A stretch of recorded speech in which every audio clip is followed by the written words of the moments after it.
الحمد لله رب العالمين الرحمن الرحيم مالك يوم الدين إياك نعبد وإياك نستعين اهدنا الصراط المستقيم صراط الذين أنعمت عليهم غير المغضوب عليهم ولا الضالين.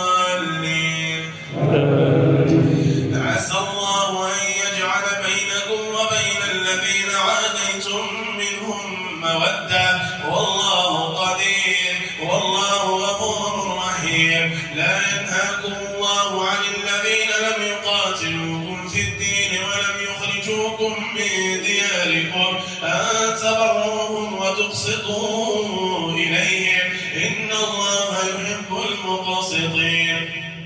إنما ينهاكم الله عن الذين قاتلوكم في الدين وأخرجوكم من دياركم وظاهروا على إخراجكم أن تولوهم ومن يتولهم منكم فأولئك هم الظالمون.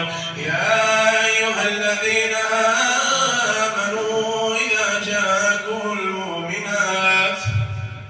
إذا جاءكم المؤمنات مهاجرات فامتحنوهن الله أعلم بإيمانهن فإن علمتموهن مؤمنات فلا ترجعوهن إلى الكفار لا هن حل لهم ولا هم يحلون لهن وآتوهم ما أنفقوا ولا جناح عليكم أن تنكحوهن إذا آتيتموهن أجورهن ولا تمسكوا بعصم الكوافر واسألوا ما أنفقتم وليسألوا ما أنفقوا ذلكم حكم الله يحكم بينكم والله عليم حكيم.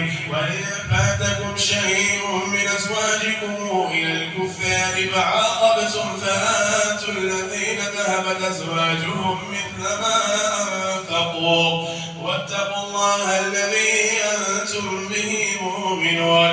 يا أيها النبي إذا جاءك المؤمنات يبايعنك على أن لا يشركن بالله شيئا ولا يسرقن ولا يزنين ولا يقتلن أولادهن ولا يأتين ببهتان يفترينه بين أيديهن وأرجلهن ولا يعصينك في معروف فبايعهن واستغفر لهن الله إن الله غفور رحيم. يا أيها الذين آمنوا لا تتولوا قوما غضب الله عليهم قد يئسوا من الآخرة كما يئس الكفار من أصحاب القبور.